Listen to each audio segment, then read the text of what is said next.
Hey guys, Matt Hoots here with SawHorse, and I've got an exciting update to show you on one of our projects. I'm at the Marietta house, and we are about to put in all of the grills and whatnot for the HVAC system, get this thing started up so we can actually get some conditioning on this house. It is really hot. I was driving up 85 yesterday, and I looked down on my dashboard. It was 101 degrees. Again, the relative humidity was only 60, but that is still ridiculous at 60 degrees. So why is humidity so important? So in this house, we've got air conditioning that's going to run during the summer months, and we've got an ERV, and I'm actually standing in the mechanical room. So you actually have to look up to see everything. We've got access panels, so I've got an ERV, and I've also got a mini split system by Mitsubishi, Panasonic ERV, Mitsubishi mini split. Those are great systems. Unfortunately, most people think that that's all you need for conditioning all the air in your house. You also have to look at humidity control. So the ERV, most people get confused. They say, hey, I've got an ERV in my house. I don't need a dehumidifier because an ERV is dehumidifying the air. That's not exactly right. I'm gonna have a completely separate video on that. And I've actually got a guest of mine that is going to speak at BSMB, Nikki. She's gonna explain the difference between an ERV and a dehumidifier. An ERV, yes, it does remove some of that moisture from the air as it comes in, but it's still gonna have about 10 to 20% of the air coming in. The moisture in the air is gonna make it inside the house. So you have to have an HVAC system, and you also have to have a dehumidification system. I'll walk over here. I'm gonna show you this Therma-Stor system that we're putting in. Santa Fe makes it. This is also our speaker is from Santa Fe, Nikki Krueger. She's gonna explain how the system works. We got one of the smaller systems to put up and make sure that we've taken care of all the humidity in this house during the shoulder season. Shoulder season is the spring and fall when your AC is not kicking on, but you still have a buildup of humidity inside the house. That's when that supplemental dehumidifier is going to do its job for us. So let's kick it over to Nikki. She's going to explain how her system, Santa Fe, works and how and why we use it in our projects. All right, we got a diversified group here, which is great. Thank you for having me. I have a lot of slides just because there's so many areas of a home that we need to consider for humidity control. So we're going to get started. I'm going to go through a little fast, but if you have questions about something on a slide, I'd much rather stop and stay on there and answer, or have a discussion about what we're seeing there. Should we hold it or go ahead and ask it if it comes up? I would ask it. Let's go for it. All right, so blah, blah, blah, 20 plus years, unfortunately. Member of the LLC, ACL Manual LLC, which was a high performance home manual. One thing I do want to talk about is, real quick on here, and I've mentioned to several, we have developed a 2-day building science hands-on course that's actually held out in Sharpsburg at REIT's Restoration Academy. They have a flood house. We teamed up with Joe Steenbrook, Allison Bales, Paul Hardy from the pest industry. We have a multifamily consultant, and we designed a course that's hands-on, plus you actually encapsulate. So the next one's in October. If you know anybody that's interested, let me know. I can send them. But we talk about building code, and we talk about best practices, and you actually do get hands-on as part of it. So it's a great course. For those not familiar, so Therma-Stor is the company, and these are our brands. You might have heard of Ultra Air whole house ventilating dehumidifiers. We invented whole house ventilating dehumidifiers back in the mid-90s, and they were named Ultra Air. Santa Fe was our crawl space and basement.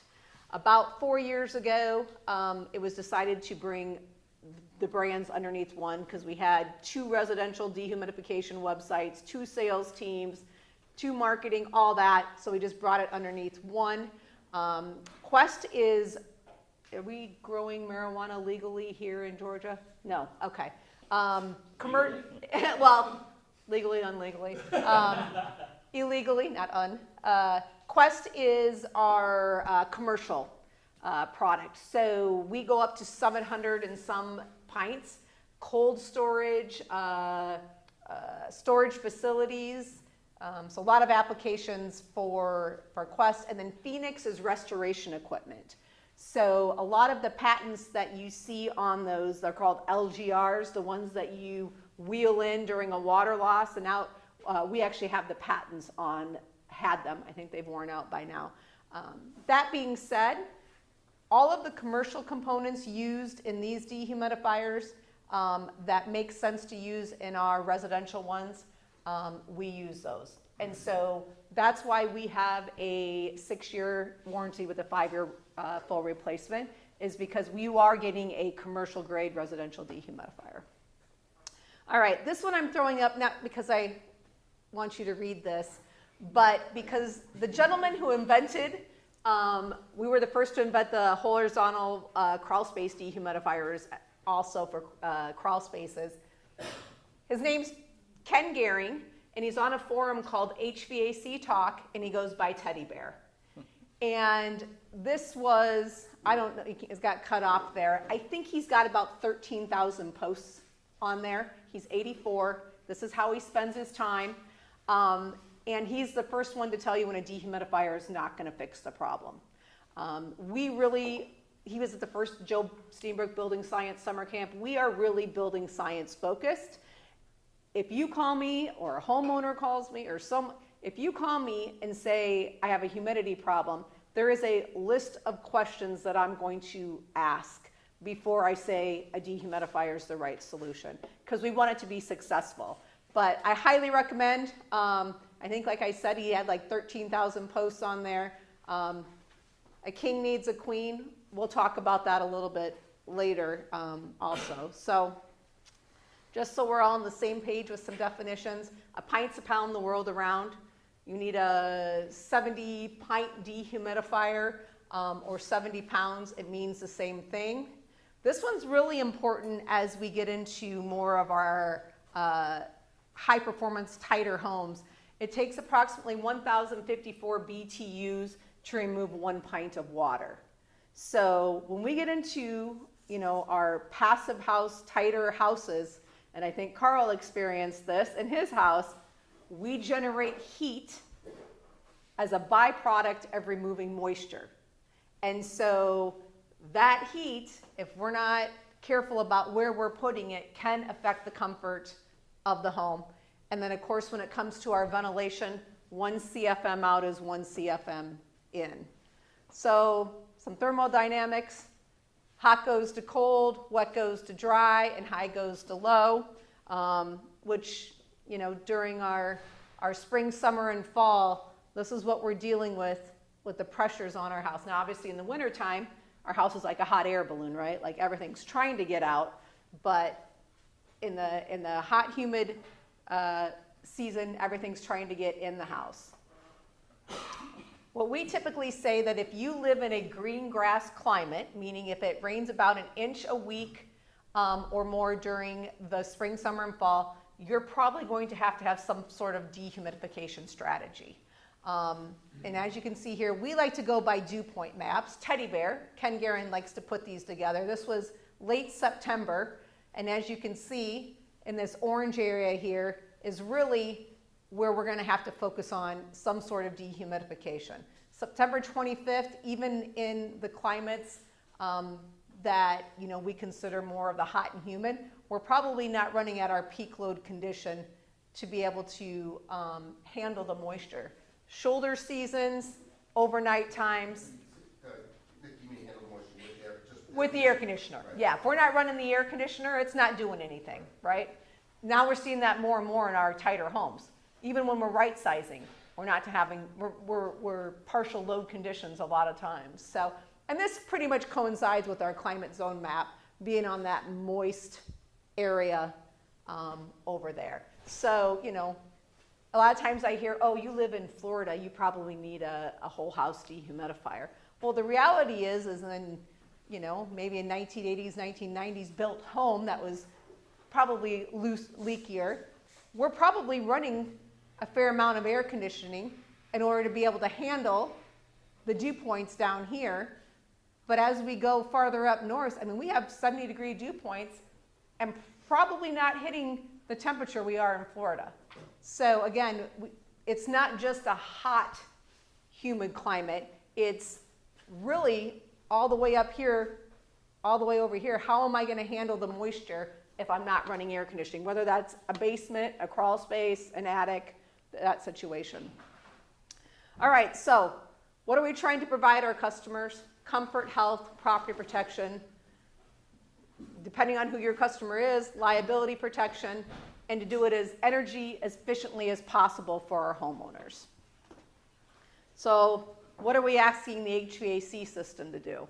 Because a lot of times homeowners think that's my comfort control center, right? That thermostat that I'm pushing up and down the arrows, it's my comfort control. They're looking at as heating and cooling a lot of the time, but really this is everything that we are trying to achieve with this system. And as soon as the house is uncomfortable, who's the first person that gets the call? The HVAC contractor from the homeowner typically, but then you're going to get the call. So yeah, we're asking our HVAC systems really to achieve a lot to keep our homes comfortable, and we need to think about that more and more. I don't know if any of you have heard of a gentleman named Brian Orr. He's down in Florida. He has a website called HVAC School. He is educating the techs all over the country and advocating that we bring HVAC contractors in very early into our designs of new homes, because they're the ones that are going to get the call when your homeowners aren't comfortable. All right, so we're going to kind of focus on these today: the cool, dehumidify, ventilate, and as energy efficiently as possible. So I'm just going to throw these all up here because there's a lot of them. I was on an email chain with a builder, an architect, an energy rater, a homeowner, and an HVAC contractor. And I don't think the attorney was brought in yet. But there was a home, and it was in New Hampshire. It was built very energy efficiently, and they had high moisture issues. And of course, the first thing when you talk about a home having high moisture issues, everybody starts pointing fingers, right? Somebody did something wrong, and it wasn't me. And the reality is, there are so many things that can contribute to a little bit of moisture that you might not ever be able to pinpoint the one thing, when a handful of these can contribute to a lot. So you're getting a little from all over, it's adding up to a lot, and you might not ever be able to exactly pinpoint where that moisture is coming from. So I think we were able to convince the homeowner that, putting in a dehumidifier and they did everything right. You've got a tight envelope, the system was sized correctly, they're ventilating, they did everything right. But when you do all those things, sometimes probably most of the time, depending on where you live, you're going to have to add some sort of dehumidification for when that AC is not running. And also, there's a lot of contributing factors. I think the biggest one, you can design a system perfect, you can install it perfect, it can be commissioned to say, yep, everything's great, and then you hand it over to the homeowner and they have access to that thermostat, then all bets are off. But you're the one that, is responsible. All right, is it going? Oh, there we go. All right, so a lot of sources of moisture. New construction is a big one. Wood frame construction could have as much as 2,000 pints or pounds released by the lumber, concrete, foundation, and drywall as they dry out. So coming from Wisconsin originally, and working for one of our major competitors up there, Aprilaire, who was humidifiers, I always lived in older homes that I was like, there's no way you can convince me that I don't need a humidifier in the wintertime. But even in northern climates now, we're seeing that in tighter homes, in the wintertime, they're having humidity issues. But for sure, for the first 2 to 3 years, you don't want to be running a humidifier in a new construction home, because there is a lot of drying going on. Seasonal storage effect. This is where our materials will start absorbing in the spring the moisture from the rain, and then we have all summer long with the humidity, And then come fall, usually about August and September is when my phone starts ringing because we're seeing the evidence of microbial growth. Because the drywall, maybe we have some wood flooring, we start seeing that evidence and there's just nowhere for it to dry. It can't hold any more moisture. And then of course, basements and crawl spaces are a huge contributor depending on how they're constructed.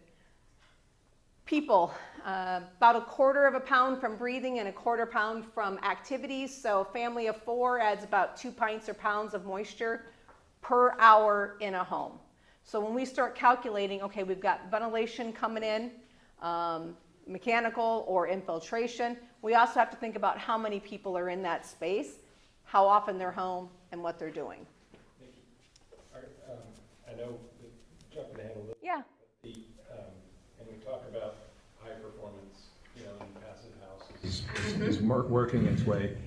Are you all actively testing houses now because those bottom 2 on that last slide are going to start going away as we build tighter and tighter. The top one probably stays and occupant behavior is going to stay. And just wondering where you're, like how much. On the seasonal loading?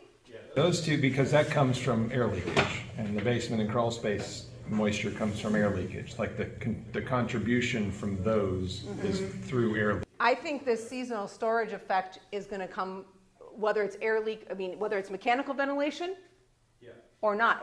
Even if you use an ERV, you're still going to contribute to that moisture load. You're loading up the material. Yep, you're still, by bringing it in. yep, the moisture, something has got to control that moisture. And, the whole, and we'll get into this, but yeah, the whole goal of that air conditioner is to remove water when it's running. But the goal of the energy efficiency is to run that as little as possible. So I don't know, I think we're seeing more and more moisture issues for sure.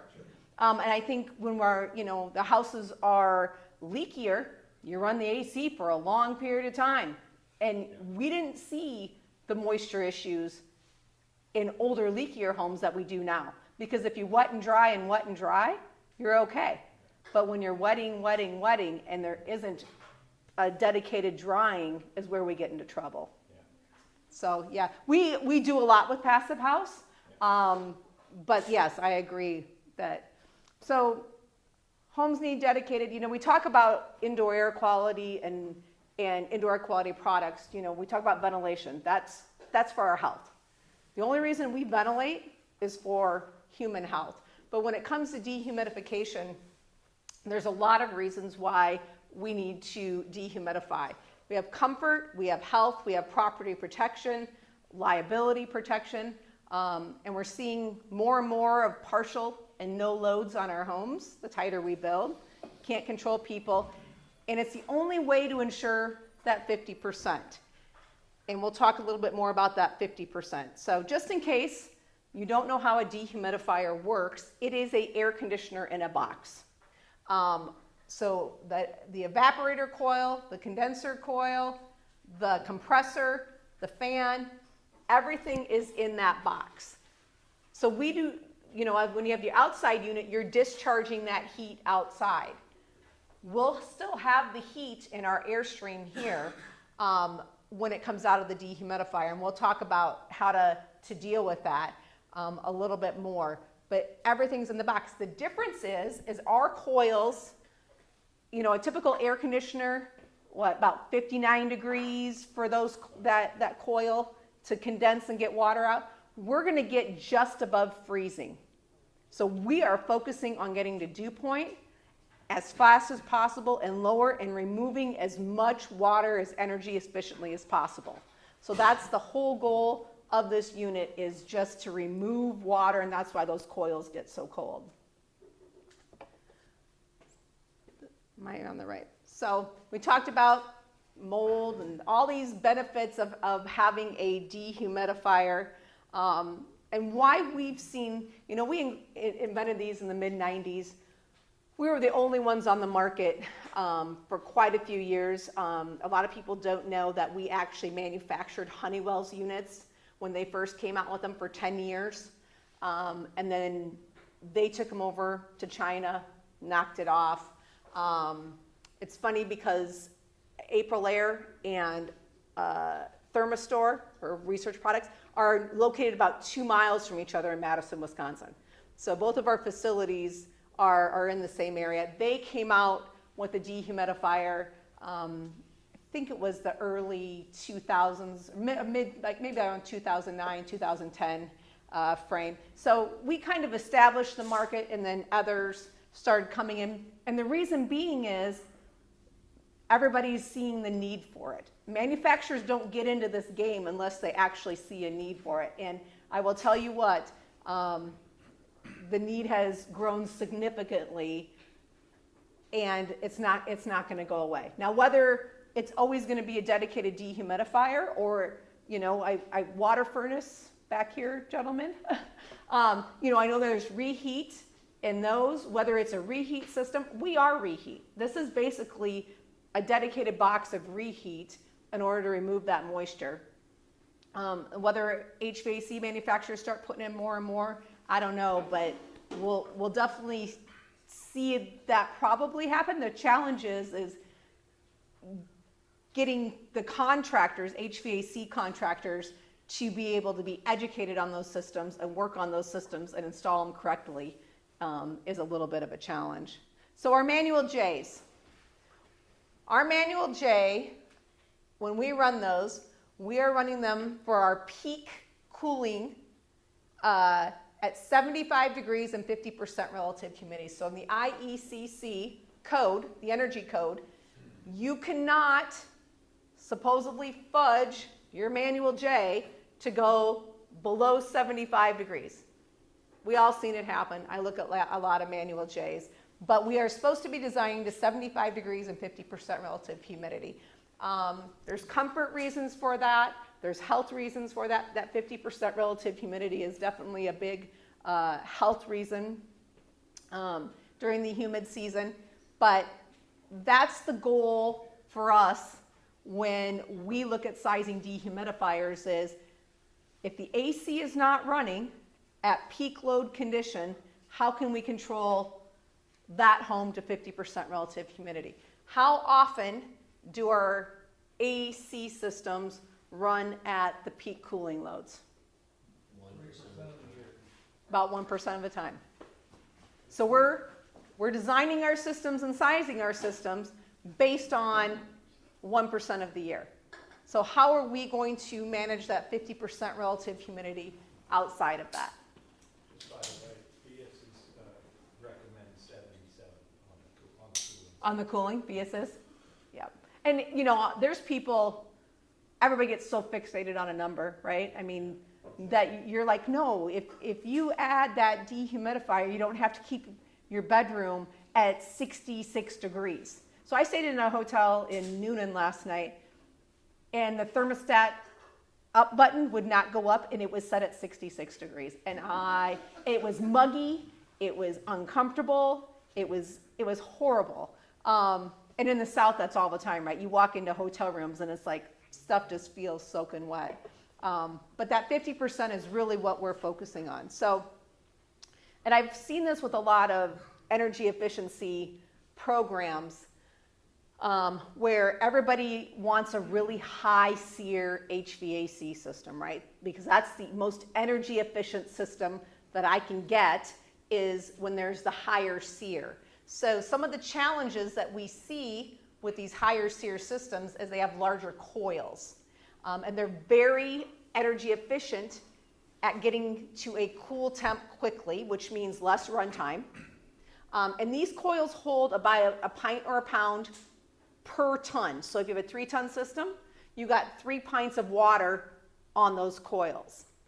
The coils don't get as cold. You know, I think there is a DOE net zero energy webinar that Ken Gehring did out there where it's titled The Lazy AC. And basically he has said we have made our air conditioners lazy. By not setting those coils down to 49 degrees, we're setting them at 59 degrees. And we're not removing the moisture that we used to. Yep? Does the dehumidification problem get solved by having variable We're going to talk about that because that's a hot topic.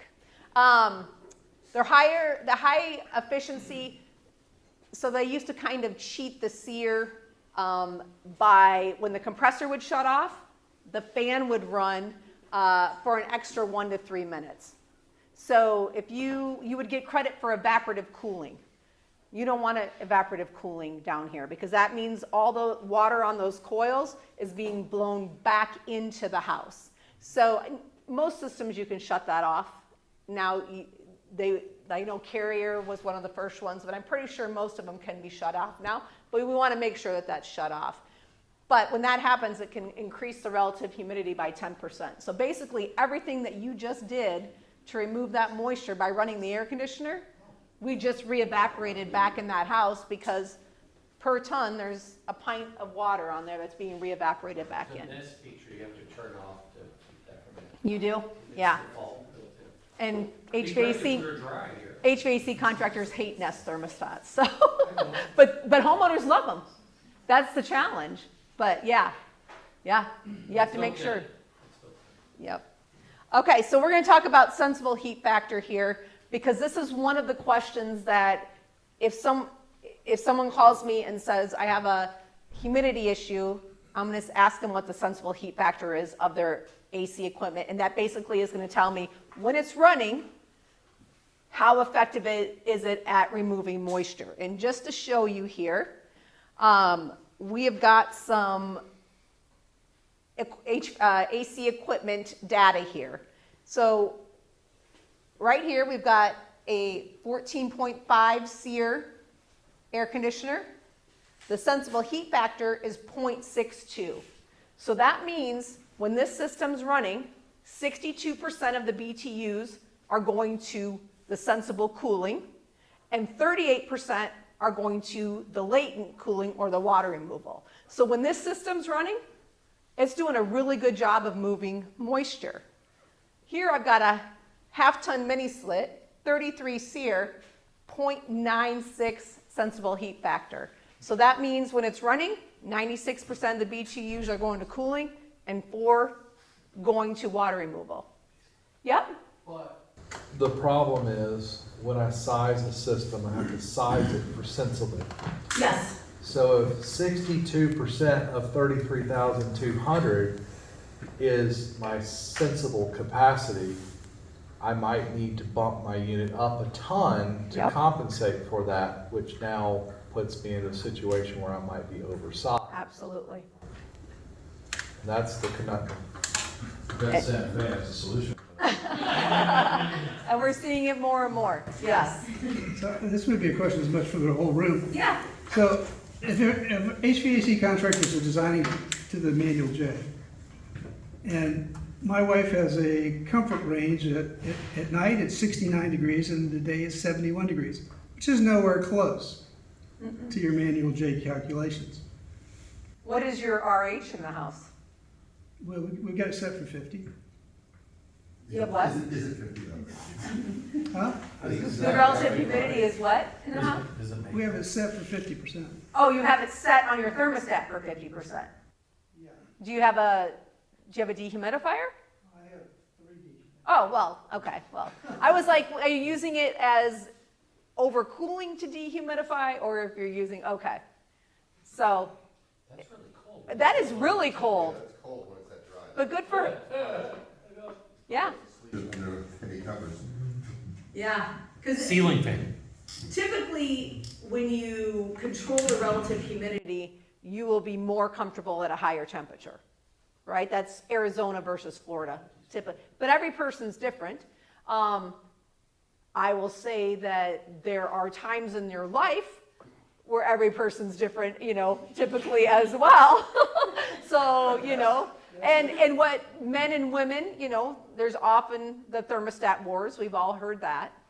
But yeah, it's challenging. But usually, this just points out, which I think we see a lot of these energy building programs advocating for higher SEER for energy efficiency. The higher the SEER, the higher the sensible heat factor, which means the less water going down the drain. And we've got to be thinking about that, because you can build the most energy efficient house, but if it's not a comfortable, healthy house, it doesn't matter how energy efficient it is. And Manual S says, if you can't achieve those things, it says you should consider supplemental dehumidification. And Manual I've been S, saying that for a long time, and and yeah. everybody goes, well, they're not gonna buy that. So I'll do something different. So the new Manual J also says that if you should get the partial load data from your equipment manufacturers to know if you're going to need dehumidification, which I don't know about you, but I had to go like Secret Service to get this information. You know, trying to get partial load or get performance or any, it's You mean like on a two-speed, or you mean adjusted design condition? on the partial load design conditions. Yeah, yeah. So, all right, so we talked about this. The goal is to run the largest system as little as possible. We're using higher SEER. We have a lot of partial to low loads on the ACS systems because we're building so tight, right? We're doing a great job. We're getting better sensible cooling, but at the expense of the latent removals. We got to focus on that water going down the drain. So our dehumidification strategies, we got single stage. We've had a lot of builders go, you know what? I'm going back to single stage or just two stage and adding a dehumidifier, keeping it simple, taking care of it. We got variable speed. Jesus. Sorry about that. We got variable speed equipment, whole house dehumidifier, and then we got mini splits. So air conditioners, again, going to get to a set point. Really, it's not the hot, humid days that we're focusing on. It's that 70 and raining or those shoulder seasons where we're not running at peak that are going to be the most challenging. And typically, for an HVAC system to get effective dehumidification, you need 14 minutes of runtime for those coils to load. Remember we said they're larger coils? So you need 14 minutes for those coils to load before one drop of water goes down the drain. So you really need about a good half hour of runtime to get really good dehumidification and control in that house. And a lot of times now, you know, when we're building, we're not running that long. Variable speed slows the air conditioner fan down to remove more moisture. AC makes smaller amount of colder air. Again, no matter what, if it's not running. We have the potential of getting to these colder surfaces, right? So we're slowing that fan down, we're creating colder air, and then we have the potential of condensation issues. There was a project that a homeowner in Northern Virginia, it was not condos, townhouses. I think they were one of the first LEED townhouse projects in the country. And the homeowner reached out to Teddy Bear on HVAC Talk because they had 3 levels in their townhouse. The bedrooms were on the 3rd level, and then there was another family room upstairs. In their bedroom, along where the ductwork was, it had all condensated, and their ceiling was starting to rot out. So they pulled it out, and the ductwork was insulated, but the challenge was, and my husband, who one of the largest energy raters in Northern Virginia, saw all the time, is they would insulate that ductwork, but getting to on the top there can be very challenging to get that sealed and completely insulated. So what happened is we went over to on the sidewall here. First of all, I could totally smell the weed that the people in the townhouse next door were smelling. But when they had opened up the ribbon band over here and you pulled out that fiberglass bat, and it was all black. So the air infiltration coming into that cavity was hitting that cold ductwork, condensing, getting caught, you know, and then dripping. And so there was 3 bedrooms upstairs. That was the master. They had ripped out all the ceiling, all the drywall. And the builder came in and said, well, we'll just go ahead and spray foam that ductwork.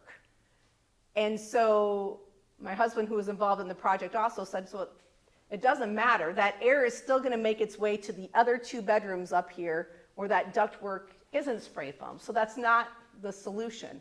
But it's that colder surfaces that, you know, we could potentially create. And then we'll talk about some other things with variable speed. And actually, I'm just going to go to it because we all just already agree. Don't use dehumidification mode on a mini split. It's a timer-based system. Their condensate lines are very tiny. When you hit dry mode, it's just going to run typically based on a timer and create a lot of cold air and not remove any moisture. So small spaces, if we're going to do moisture loading, that's what's going to contribute to that moisture loading, and we're going to see microbial growth typically. So variable capacity equipment, their supply temps are typically higher. Their sensible heat ratios or factors are higher. And no matter what you do, 2/3 of the BTUs are always going to go to cooling and 1/3 to water removal. So if you're trying to use that variable capacity to remove more moisture, you're still creating more cooling than you are water removal. And I'm going to direct, and I don't know, there's probably an email that goes on out after this, but there is an article, and I think I did a podcast with Brian Orr, and he talks about compressor ratio. And basically one of the ways he describes it is if you take a really wet sponge and you squeeze it, a lot of the water comes out all at once, right? And that's basically when we start our HVAC systems, we're going to load up those coils. As they're getting colder and colder, it's going to remove a lot of water. The closer you get to that temperature, that steady state temperature of where you want to be going through that system, your sponge is still wet, but we're not squeezing any more water out.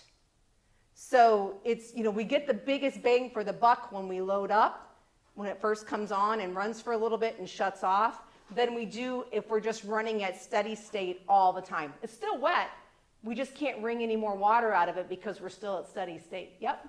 Some of those systems have active dehumidification though, where it'll actually ramp the compressor speed up a little bit and slow the fan speed down a little colder to combat what you're talking about.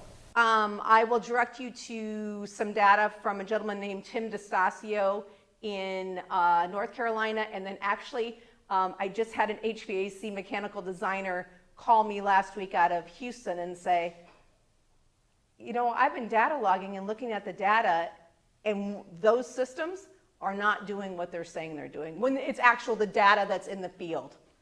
So happy to supply links to those data as well, because he's like, did you know this? I'm like, yeah. He's like, I can't believe this. That's just what they tell us. That's what they say.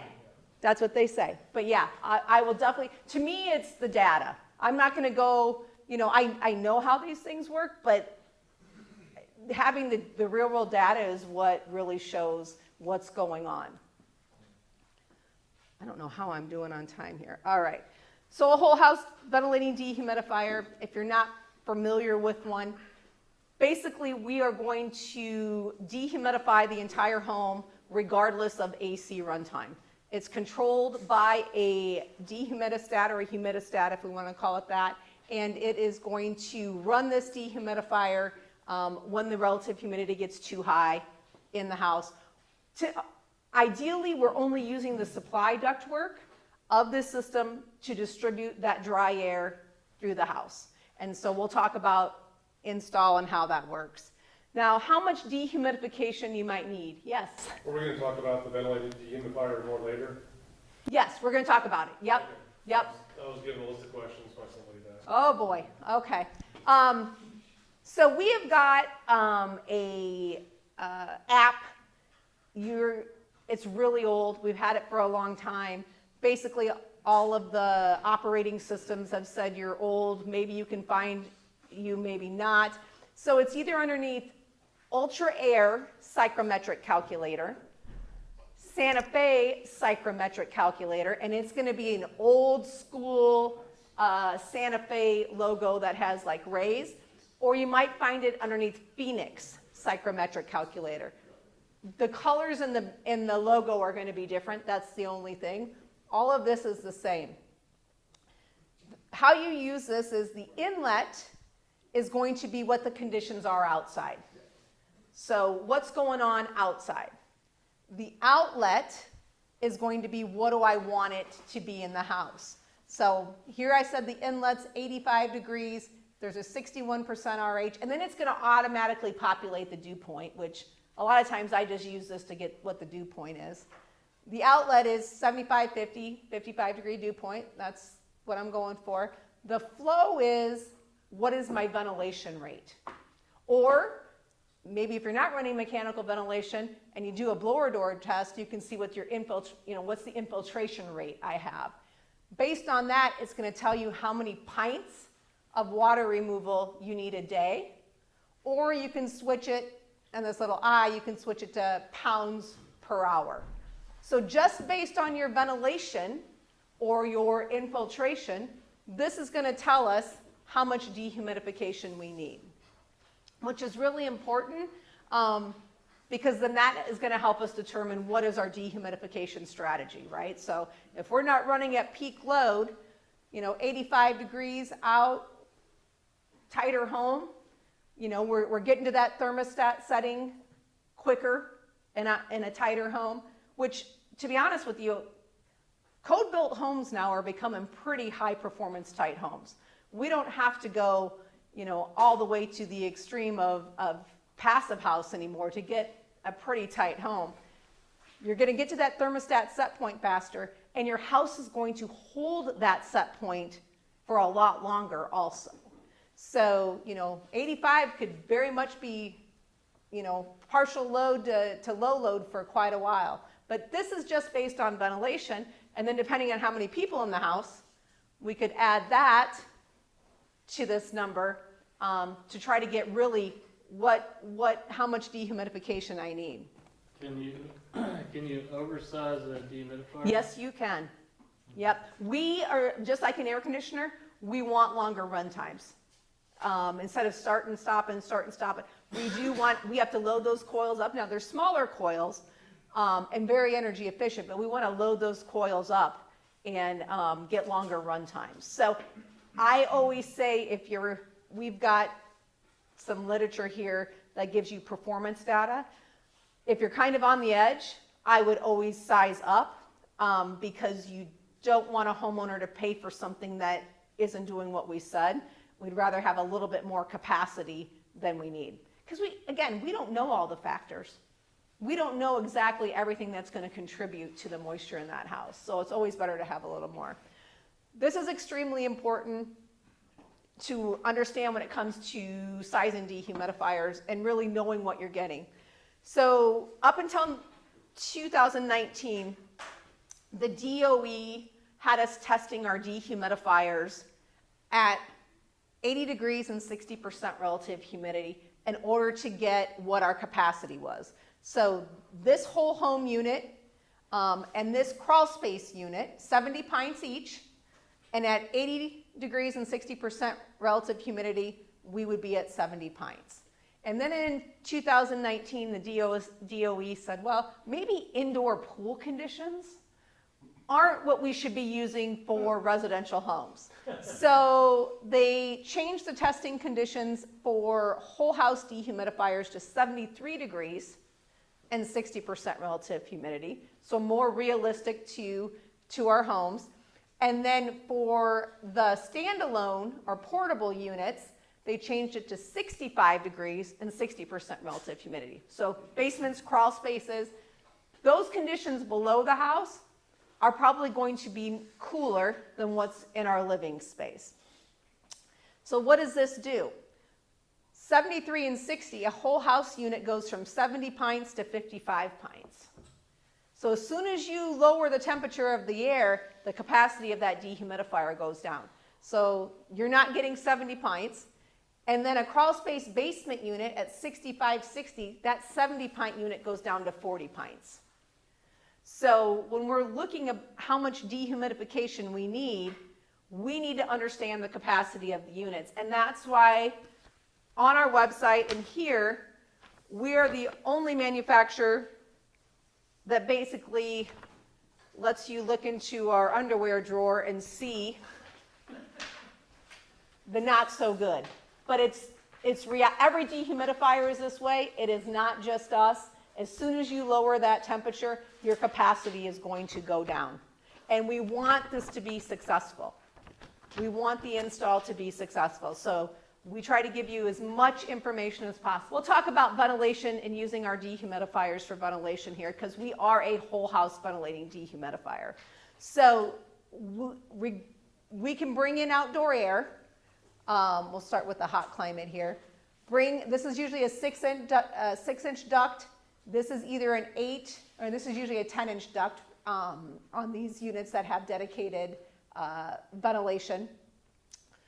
When the fan comes on and says, okay, based on our ventilation control, we're going to activate the fan. The fan's going to come on. It's going to pull air from the outside and air from the return of the house. It's going to mix that air in the box, filter it through a MERV 13 filter first, mix that air in the box, and then deliver it on the supply side, hopefully, of the HVAC system. So when we say we're ventilating, we're not automatically just bringing in 90-degree air and putting that 90-degree air into the supply of the HVAC system. We are tempering that air in the box with the return air from the house and then delivering it to the home, which is really important to understand. Now, if the compressor's running because the controller in our house says we need to activate and dehumidify, and then we're ventilating at the same time, we will remove some of that moisture coming from the outside at that same time before it enters the house. But what we really care about is what is the relative humidity in the house in order to run the compressor on the dehumidifier. Because it could be, 90 degrees out at 3 o'clock and your air conditioner's already going full force, and we're going to bring in outdoor air. We might not need the dehumidifier because the air conditioner is doing a really good job of dehumidifying. And that's where it comes in that AC is king and dehumidification is queen, right? We want that air conditioner set up to remove the most amount of moisture it can when it's running. So AC is king. Teddy Bear says when the king's sleeping, that's when the dehumidifier becomes the queen and will take over that water removal. Nikki, so when you have a controller that runs this thing, it's the controller that, is the controller senses humidity in the house as opposed to in the unit? Yes, yes. We usually, like a lot of thermostats now, will have relative humidity control on it. They connect to this. And they can connect to this. Now, a lot of the thermostats don't have where you get multiple options of IAQ products. So it might not have ventilation and dehumidification. But we have it's called a smart air power damper, because you're usually going to use a power damper on this to open when it's ventilation time. So we have a smart air power damper that you can work in all the ventilation logic. You can just 62.2. It'll have lockouts if you want it, too hot, too cold, and that can just run the ventilation. And then, or we have a controller, our own separate controller that has ventilation and RH that will do both. So, and I think that's one of the a really good point, because a lot of times people say, well, I don't want to bring in 90-degree air to my house, so I want to lock out, right? If it's too hot, I don't want to ventilate. If it's too cold, I don't want to ventilate. To me, you ventilate because people are in the house and you need fresh air, or outdoor air, not fresh air, outdoor air, because we don't know how fresh it is. But to me, if it's 90 degrees outside and humid and my AC is running full bore, that's when I should be ventilating, because I have the largest system in the house, the biggest dehumidifier already going. That's when I should be ventilating. People are like, oh, we'll ventilate overnight. Well, that's when the dew points, we have the higher dew points and we are not running the AC, and that's when everybody gets up and starts cranking down the thermostat because they're uncomfortable.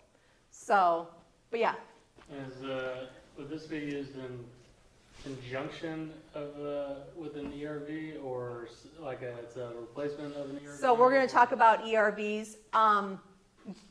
Do you know Matt Reisinger at all from the Build Show? Sure. So, what Matt likes to do is, ERV for ventilation, a dehumidifier for dehumidification. Keep them separate, let them do their own thing. But if you can't afford both, then he says use the ventilating dehumidifier.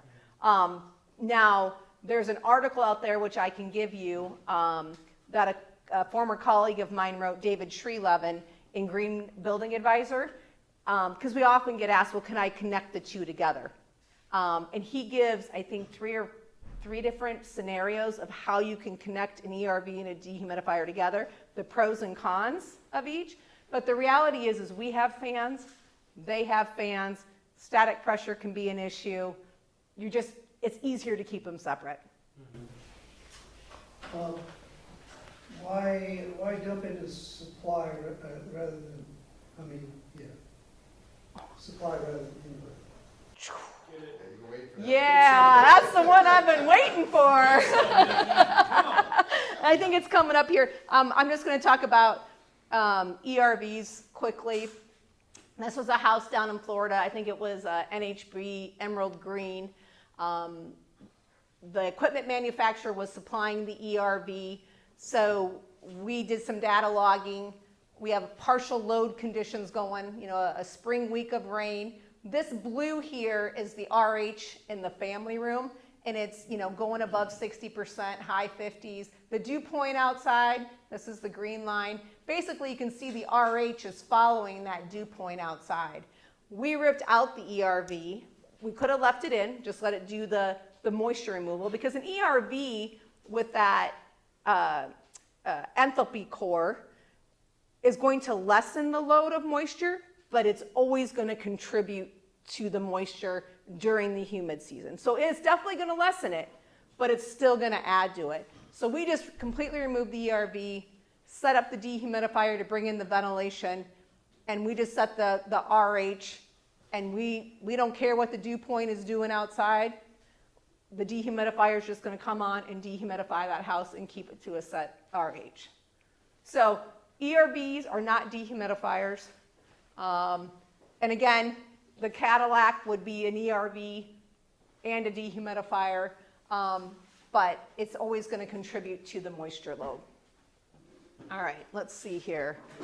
We are going to go into install. All right, so our recommended install is a dedicated return to the dehumidifier. You don't have to use this for ventilation. If you have another ventilation strategy, you can just cap that right off, not use it at all. And then we are going to tie into the supply of the HVAC system.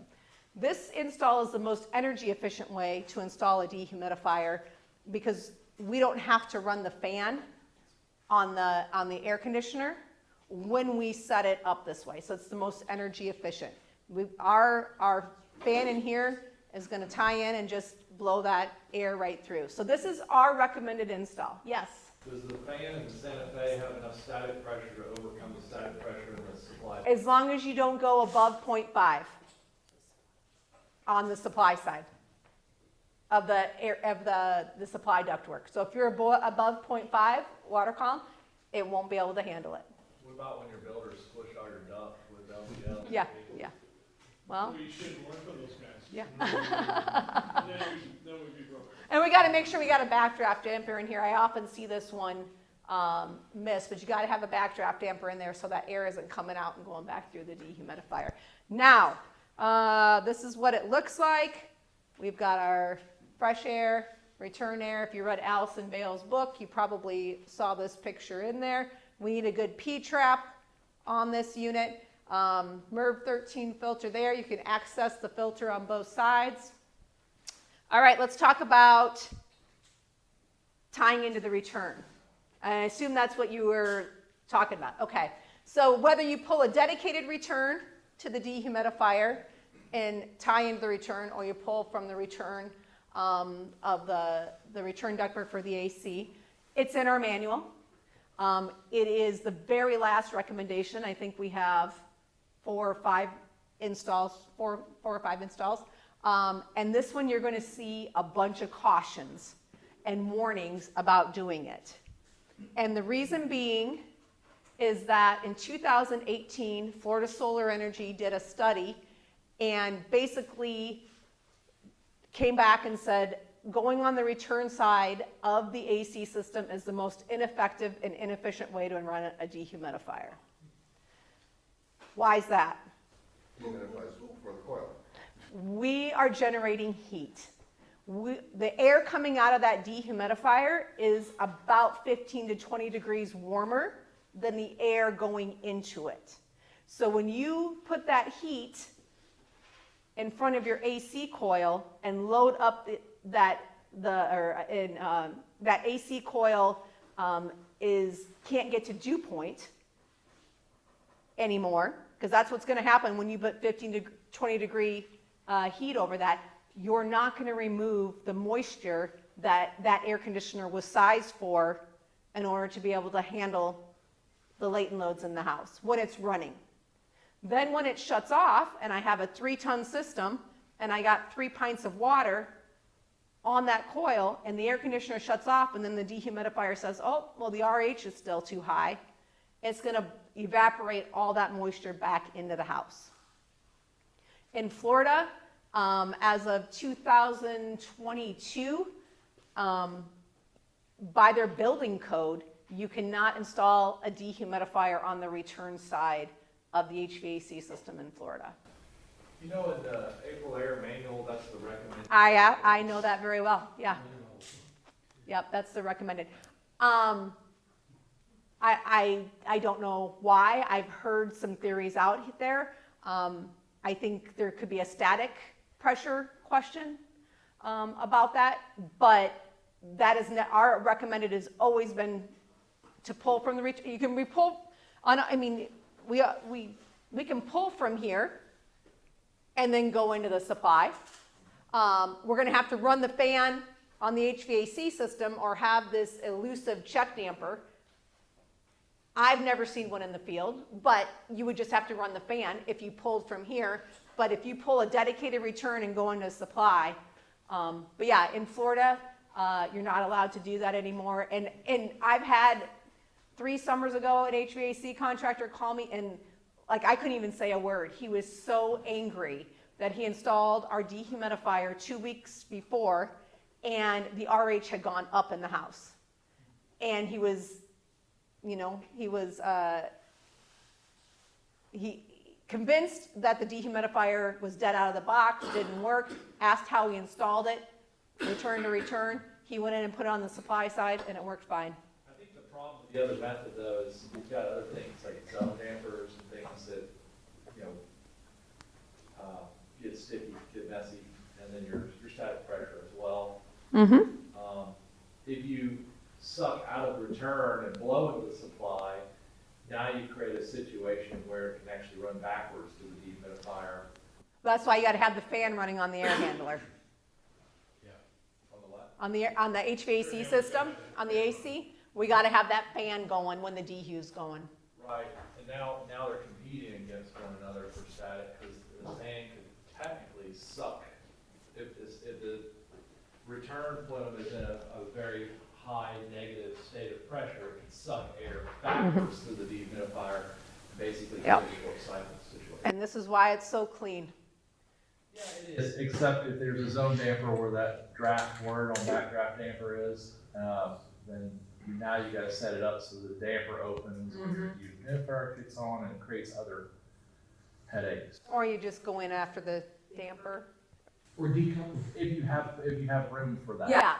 Oh yeah. I mean, there's a lot of, it depends. You just drop it back into the conditioned space. You have like a 2-story townhome and you've got an open stairwell. Yeah, I was gonna say. If I've got no zoning, I don't want to redistribute it, but if I've got zoning or there's some complexity to your point, I would pull my intake from a shared, return location and then just drop it in a stairway and using a separate independent control. You're just making a bunch of dry air to put in the house that mixes with the other air Absolutely. that then eventually gets leaked out. You guys are okay. You don't have to worry about CFL. And it's long. As long as you're not blowing it over people. Yeah, it's like 100 degrees. Exactly. So we're seeing it more and more where, especially like the open stairwell or, like cathedral ceilings and stuff, like giving it its own ductwork. Matt Reisinger is doing this more and more in his homes. He's just putting it at the ceiling. No one's gonna feel it. And the great part about that is water vapor is lighter than air. So the RH here on the floor is always going to be lower than the RH at the ceiling because that's where all the water vapor is going. So here's what'll happen next. A home inspector will come in and shoot it with a little laser beam and say, that's not working. Well, it's going to be much drier up there. We've got a home inspector in here. It's supposed to be air conditioning all. Yeah, yeah. It's going to mix though fairly well. I mean, hot and cold, wet to dry, it'll mix. But yeah, that is like the cleanest way to do it. And then you don't have to worry about static. So Nikki, a home with a dehumidifier is going to take longer to cool down than one without because you're mixing the warmer air from the dehumidifier to the supply. So you're looking at, like that unit right there is 100 with, if I had some static on it, let's say 135 CFM. The amount of air going in at that temperature is pretty low. We just got to make sure that our duct design doesn't have the first supply duct right over the lazy boy in the living room, right? There's duct design. Most of the time, unless you're in a higher, like passive house, as long as we get our duct design right and get mixing. And so what I say, especially in high performance homes, is run the dehumidifier and the fan on the HVAC system at the same time. You're going to get better mixing in that supply, better filtration, all of that. Because a lot of times we're seeing more and more a lot of these high efficiency air cleaners being added onto HVAC systems, right? And we're running those, fan all the time in the spring, summer, and fall on our HVAC system. Well, what does that do to the water on the coils? Evaporates all that water on those coils back into the living space. So the dehumidifier helps with that. That's one of the things that, people call and say the humidity's high. Are you running continuous fan? Well, yeah, I have a high efficiency air cleaner because we have allergies. Well, shut that off. Well, I'm not going to shut that off. I just paid $2,000 to have it installed. So the dehumidifier will help with that. But it's also one of those things too that we might have to activate that fan, even if it's on low speed, just to help mix that air a little bit more. It all depends on what the duct layout is and that sort of thing. Typically, we don't see any issues until we get into these tight homes.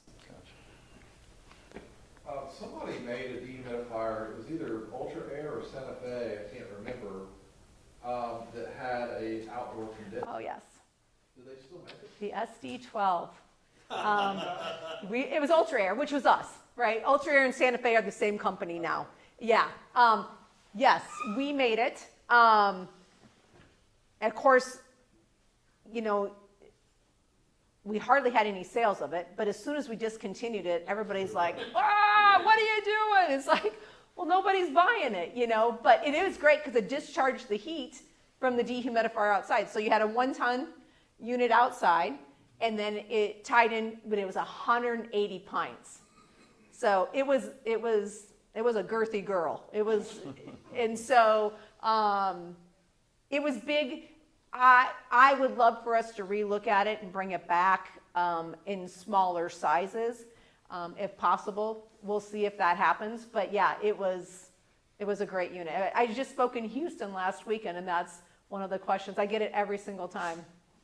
So up north, in really tight, like passive houses and stuff like that, they were using that for dehumidification and cooling because they didn't need a lot of cooling. So they were just getting that by. Now the challenge was they needed a lot more dehumidification in the shoulder seasons and not the cooling. But now they were getting cooling as a byproduct because up, in the shoulder seasons, when you start. It's like running mini splits. The dehumidification mode was like 55 degrees. Yeah. See, in that case, like when you're running it in a cooling climate, you have to recool. In that case, you have to reheat. Yeah. Exactly. So, all right. We have a in-wall dehumidifier. This is a house in Texas. I think it was actually passive house. No duct work. We have an in-wall unit. Oh yeah, you had a question. Sorry. Yeah, sorry. So going back to, run the air handler. Yeah. What are the controls? So on our DH3000 controller, you can interlock those two. And I think with some relays, you can do it as well. Okay. So there's no control, that you can send a wire from this to the air handler to kick on the blower? Yeah, from our controller, the terminal block would go to a controller, the DH3000, and that DH3000 then would go to the air handler or the fan on the air conditioner to run. So it does lock you into using our controller then in order to be able to do that. For that. You still have the standard, whatever your existing thermostat? The thermostat, yep. So you would have your thermostat and then the RH ventilation and then that fan controller would be on there that you could do that. So for a retrofit situation, and I can't run a wire through the wall upstairs and put on a house, that's what I like about the April Air is that it's got the controller built onto the unit. It samples the air and it monitors humidity at the unit itself. Do y'all have anything like that? So it's sensing the RH. The air sucked through the unit. Here. Yeah. And this is located in an attic or a crawl space that have completely separate conditions than my house. So if this is located in an attic and I've got 160-degree air in my attic in the peak of summer, and I've got a piece of flux duct insulated coming to it, by the time that return air comes from the house to this dehumidifier, and as soon as I increase the temperature, I lower the RH and the sensor is going by RH, I am not getting a good reading in this dehumidifier of what's actually happening in that living space. But the problem is just logistics of running that wire and mounting the stack on the wall makes it challenging. I didn't know if your stat, I know y'all sell the separate stat.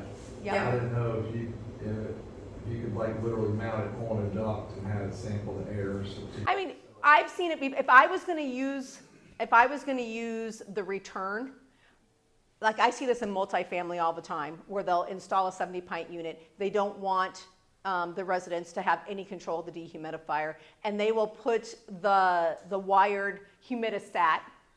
They'll take the filter out of here, do a wall grill filter, and put that humidistat right behind that filter, because I'm as close to the living space as I can get, because it is depending. Now, if you're in a conditioned or a closed conditioned attic situation, it probably won't be as different. But there's a reason our thermostats are in the house. And so and then a homeowner who's paid for this and is concerned about the relative humidity, because more and more we're seeing homeowners very concerned about the RH in the house for health reasons. They're going to start going to Home Depot or on Amazon and getting all those humidistats and putting them all over the place and saying, well, I thought you set that to 50% or 55. Why is my master bedroom with the ensuite reading 65? You will always get better control in the space, but it can be a problem. The ND33, I mean, I looked at it, it's real low amps. How loud is that unit? So it's about, on our spec sheet and on our website, it's about 45 dBA. So it's between a refrigerator and a computer fan. So don't put it in a bedroom. Darn. Especially, exactly, I get it all the time. That's all I want. Yeah, because that's all you're going to hear when it comes on at night, shuts on and off. I mean, it's fairly, this is a hallway. We've got bedrooms here. We're using the drain in the bathroom and then plugging it in. But yeah, I would caution about putting it into a bedroom, because now what you can do, and Corpus Christi, we have a resort that is like concrete, all built out of concrete. They're using ductless mini splits and ERV, and then they put one of these in every single one of the rooms. But they were getting complaints from people that it's coming on at night. I can hear it. We basically, for lack of a better term, plug this into a Christmas tree timer and set the RH at 45.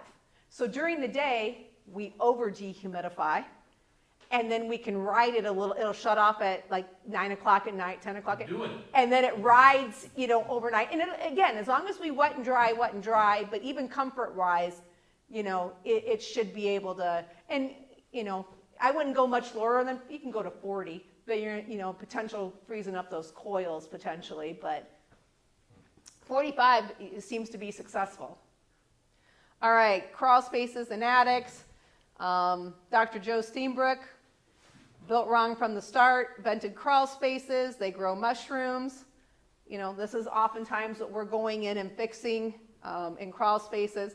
About 50% of the air in the home is coming from below the home. So when you have a crawl space, you've got issues. I worked with Dr. Joe on getting dehumidifiers into code in 2018. We got it wrong. We said 70 pints for every 1,000 square feet, regardless of height. And then, you know, basically if you went over 1,000 square feet, you automatically needed 2 dehumidifiers. It wasn't right. So we went back in 2021 code, and I said, Joe, can't we say just according to the manufacturer's recommended specifications? He's like, nope, it's too simple.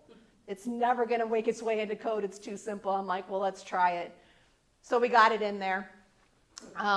So, you know, a lot of times crawl space contractors will be like, well, we're on 2012 or 2015. I'm like, the newer code edition will always trump if you're doing better. It can't penalize you for doing worse. So you can use the 2021, although your area is on 2012, because it's saying that you're doing better. But one of the issues, you know, that I'm seeing more and more of is using supply, which meets code in crawl spaces. So basically taking some of that supply air, putting it into the crawl space. As part of that code, you've got to have communication between the living space and the crawl space. I've been in a lot of crawl spaces. I've encapsulated a lot of crawl spaces. I don't care what you do to it. I don't want to be sharing that air below my home actively with the air in my home. So I don't like this. One of the reasons, well, here's what a dehu looks like all set up. Get that supply duct on there, good air circulation around there.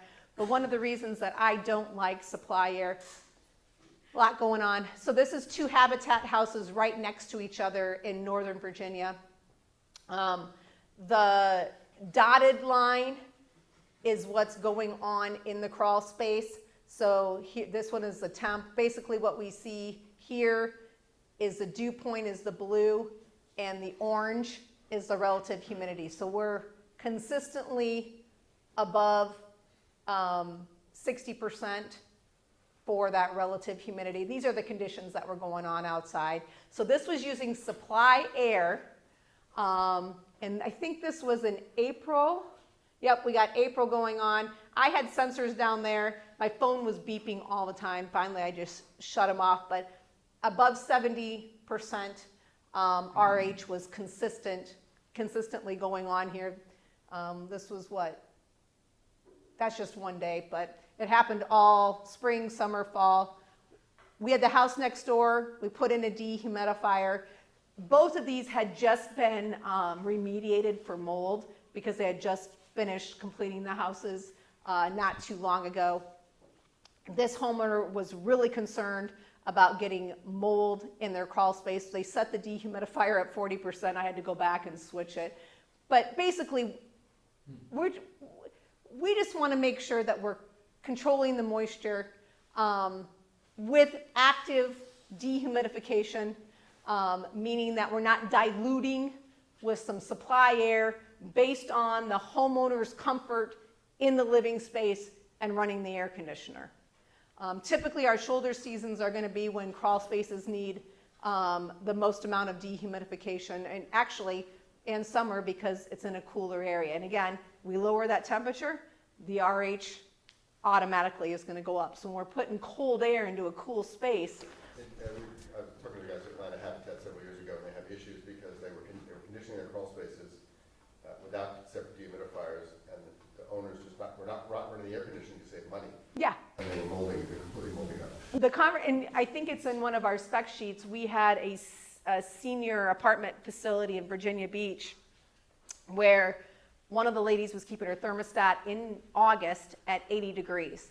And the maintenance guy kept coming in and turning it down to 74.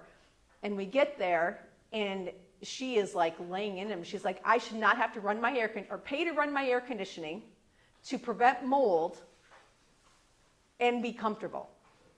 And she's like, and I'm not. She grabbed her sweater in August and went and sat outside.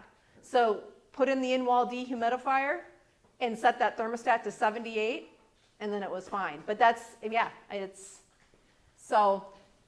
always interesting with crawl spaces. I think at some point for code, again, we're going to have to look at if we're counting on supply air to condition a crawl space, an attic, places where we really might need more dehumidification if they're closed, then the temperature shouldn't be that different. The tighter we get, the less AC runtime, the less we can count on some small amount of conditioned air to control that. Encapsulated attics, we're seeing more and more here. They put in 2 dehumidifiers, one just for the attic and one for the whole house.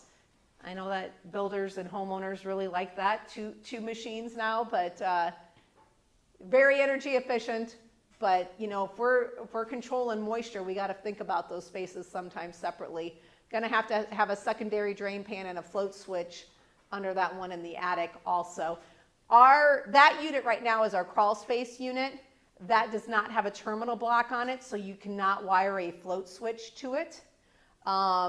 So that one I see go into attics, even in a float pan, but there's nothing to shut it off if it were to leak.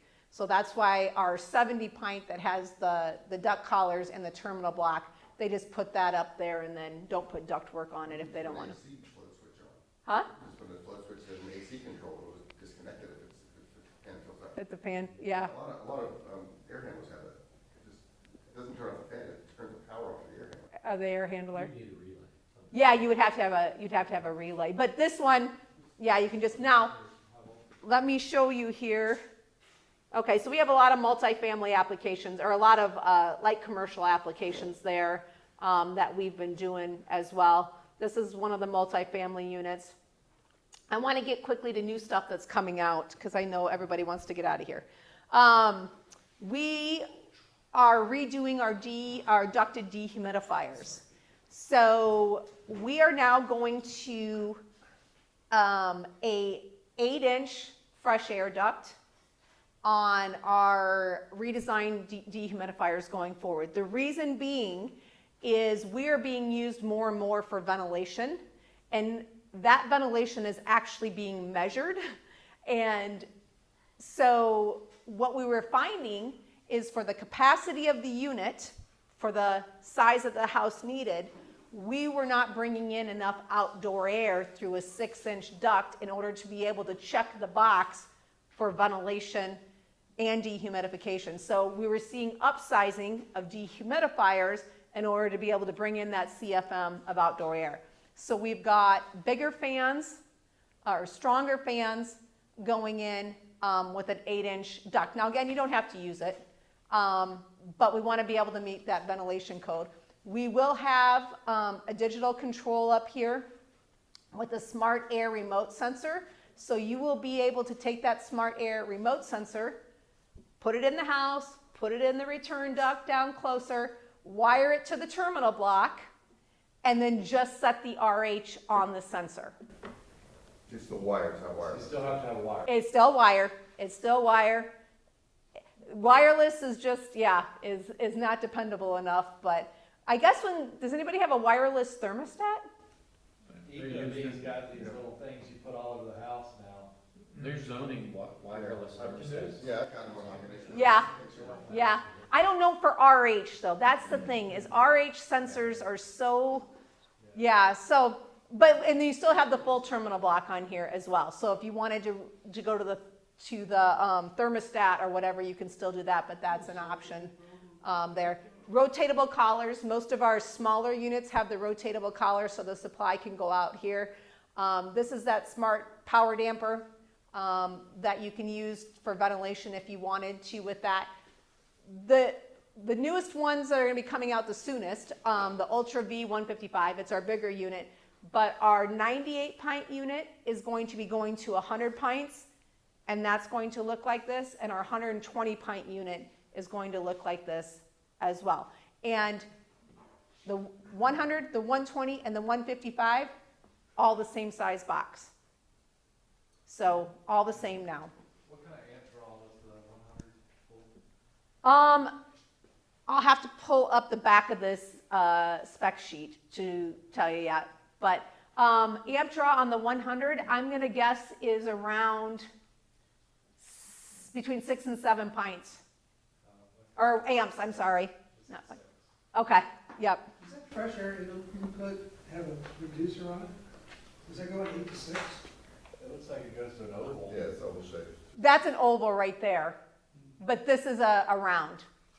Now, if you were familiar with our big units like this, we had a heat exchanger inside of our 155 and our 205, and we had the supply, the return, and the fresh air all on one side because the air would come in, go through the heat exchanger, and then come back out. And that allowed us to reach dew point faster because we pre-cooled the incoming air through that heat exchanger, so we could remove more water using less energy. And that one had, and we didn't supply, but you had to use an oval around adapter on that. We're using a new patented 3-coil system on our units, bigger units, and so we pre-cool with that first coil now with the refrigeration. So the 205, that's what the 205 looks like. Again, it's an 8-inch duct. And then our new crawl space unit, we had the Advanced 90 out there. It had dual exhaust, and we discontinued that unit, and the industry went into an uproar. Everybody loved having a supply on each side of the unit. So we brought it back, and we got digital controls. This one has a built-in P-trap, so we don't have to raise the unit anymore to have an external P-trap on the unit, digital controls. This one, the remote sensor, so if you want to put this by the crawl space door, plug it in, run your ductwork down there so we can get good airflow, and then put that remote air sensor in the farthest corner of the crawl space, and then it'll run the dehumidifier based on where you think might maybe the most humid area of that crawl space is. Now this one, you would be able to use as a standalone in an attic because it now has the terminal block on it that we can wire a float switch to as well. And it has, I'm going to guess this built-in, and it has another port for a float switch. So you can put a float switch on this unit and wire it directly to the terminal block. So if this unit were to start leaking, it would automatically then shut off this unit on it. And I think, whoops. Yep, and this one has a built-in float switch as well. So you can just turn that right into there and then wire it to the unit. These aren't out yet? This one will probably be out late summer. This one, I'm guessing, will be out very soon because we are out of the current stock of this one. And then this one, I think, is going to be midsummer. Where's it all made? Madison, Wisconsin. Where did it go? Yeah. Well, until we get a compressor manufacturer building factories here. So, yeah, unfortunately. We have a contractor portal. You don't have to be a contractor. You can register on there, and then we've got all kinds of trainings, webinars. If you're an HVAC contractor looking for a distributor, we have a distributor locator in there as well. So lots of, more technical information in that contractor portal. And that's it. Awesome. Yes. Quick question from the internet. So when you're working on balanced ventilation, and you've got the ventilating dehumidifier, like how do you accommodate passive house rate that balanced ventilation? Yeah, so we call that poor man's balanced ventilation. So what we're going to try to do is connect the dehumidifier to the bath fan. And the challenge with that is we can more easily do it going one way. So the bath fan comes on, okay, we're going to activate the fan on the dehumidifier. The challenge is having it go back the other way. The fan from the dehumidifier comes on, now we're going to activate the bath fan. We've had projects do it. It just gets more technical, but I've got a diagram that shows how to do it. But Is that power actuated or pressure actuated? it would be power. Yeah, it would be power. And that's the challenge too, is making sure, I can understand how for our ventilation, our mechanical ventilation, that it is balanced. And if you're in a hot, humid climate, you don't necessarily want balance. You still want more positive, right? We want that positive pressure. But the reality is that house is not balanced, right? We got kitchen hoods, maybe, in a passive house. We've got a dryer. We've got wind outside. I know we're airtight, but we're still not a Yeti cooler. But the pressures in our house are going to typically go more negative.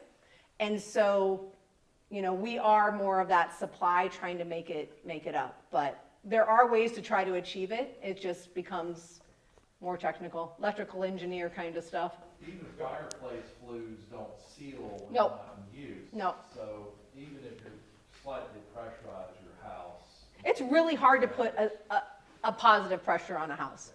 I mean, but our systems kind of do that supply, trying to get more to a positive pressure. So you mentioned the kitchen exhaust ventilation. So when that kicks on, can this provide enough? No, it cannot. No, not usually. And yeah, there's a lot of talks out there. I mean, we've had that before. Building code says I need to bring in 400 CFM of makeup air. You're not going to get that. The amount of ventilation that you can get from these units for ventilation is up to 1/3 of the total CFM of the unit. So, that's a 6-inch duct. Most of the units, except for the very small one, have a 10-inch duct. And we're talking, probably rigid ducts that are short and, it's hard to get that 1/3 max, but we say up to 1/3 of the total CFM. Now, we're working with our newer units to be able to bring in more, obviously, and also to give you charts at different static pressures of how much CFM you're going to get for that ventilation. So you're saying 1/3 of the CFM for that units, but if you need 1/3 air exchange for the house, or 0.3, I know. So will that be typically large enough to be able to provide all the ventilation you need for a house? Well, it depends, right? Depends. I mean, it depends if we're running continuous. Depends if we're running intermittent. It's going to depend on what that house needs. Maybe, so it's like here it says the 70 is 150 CFM, so you only get 50 CFM of ventilation? Well, is there a static on it? Are you looking at the static? Because we get it different. That's zero static. Oh, right, zero, yeah. Yep, so we get 130 CFM at 0.4. So you would take 1/3 of that. Oh. Yeah. Look at the other one. That's the standalone. Yeah. You get a very small amount of fresh air. Very small amount of fresh air, Okay. depending on what you need, yeah. So, Not nearly enough for 1,200 CFM kitchen hood. no, absolutely not, no. Fairly enough for a small. Any other questions? No, I was just asking for a friend. Oh, yeah. All right. Awesome. Thank you again, Nikki. Sorry about that, going You did. over. Thank you, I appreciate it. Thank you again to Nikki.